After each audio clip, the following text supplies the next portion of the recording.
La la la, hey, hey, yeah, yeah.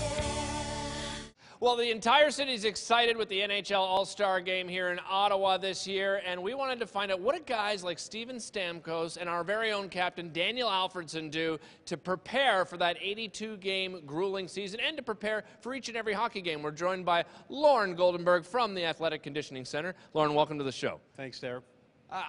We wanted to sort of talk about, we see the athletes go on the ice and they do that little warm-up, but we were speaking to you a little bit earlier and you said they even warm up even prior to that. What do they do to get prepared for a game? Well, it's so important because when they step on the ice, when the puck drops, they have to be ready to go.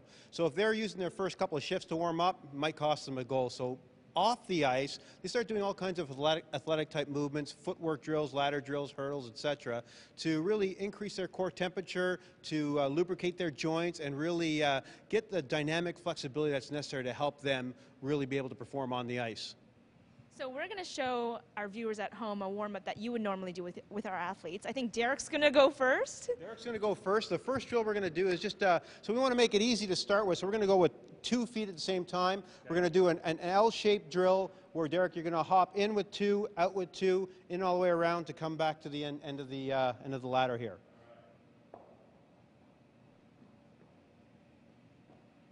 Great transition, good feet. You see he kept it all together. Look good, look good.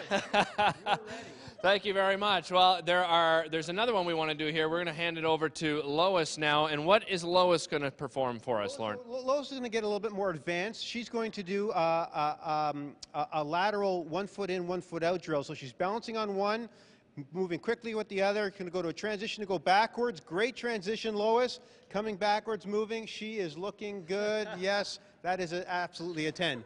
Our judges have said it's 10 points for that one. There are other things you do, not only just before the game, but these guys have to stay in the best condition possible throughout the entire season and the off season. So we're going to move to our next exercise. Let's go over there, and Lauren will tell us about it in just a second. All right, Lauren, so we've done our warm-up. Now we're going to move on to strength training. What are you going to get Derek to do? Derek is going to do a front squat, which is a really important exercise. It's fundamental. Every single one of my NHL players have done front squats from the time they started working out with me. And it's important because the front squat versus the back squat really brings a lot of musculature in the core, and it helps us work our hips a little bit more effectively with our quads, and takes us through a good mobility range of motion as we're going through the range. So we're going to get Derek to hop in there. Great. He looks ready. He looks ready. So Derek's going to take a grip just a little wider than shoulder width, and the bar is actually going to sit up on top of his clavicles and shoulders. His elbows are going to be right up high, nice and high, and this is where we really get the mid-back to work. He's going to sit back like he's in a chair.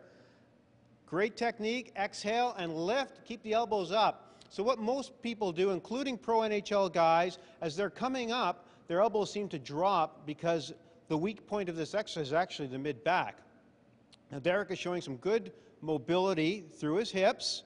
I'm actually a little impressed with that. There's some things that we could work on. It would take a few months, but I think we could get him there. You can't say that during a squat. Great. Now, you also train pro athletes, Steven Stamkos, Daniel Alfredsson. What would they be training on? Well, since Derek has actually warmed up and have done a few reps, this is actually the weight that Steven Stamkos back squatted this summer. It's only 408 pounds, and I think Derek's ready to do it. Hop in there, Derek. Okay, let's see. Yeah, good effort. He tried. He got in there and he tried. Derek gets an E for effort. All right. Well, let's move on to the next exercise. Okay. I'm going to crawl. Well, we've done our warm-ups. We've done our strength training. Now it's off to the Keiser Runner. This is what Lois is getting into right here. Lauren, what is the Keiser Runner exactly?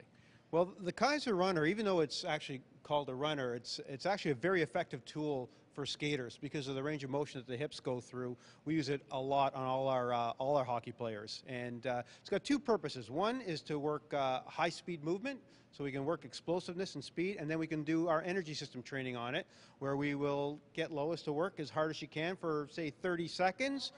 at a specific level, and then we will find a garbage can for her just in case she's not feeling well. So, Lois, you look comfortable. How do you feel? Well, I'm good now, but I'm a little concerned about the throwing up part after. Easy. We'll take it easy. Now, you see these yellow buttons here. They actually provide the load. The Keiser Runner is all based on air power. So now that she's actually in there and she's lowering her weight, we're going to get her to start moving, get her legs going. As you can see from the side, her hips go through a great range. So it works her butt, it works her quads together, and those are the most important muscles in the skating stride. Now let's pick it up, Lois. Come on. Here we go.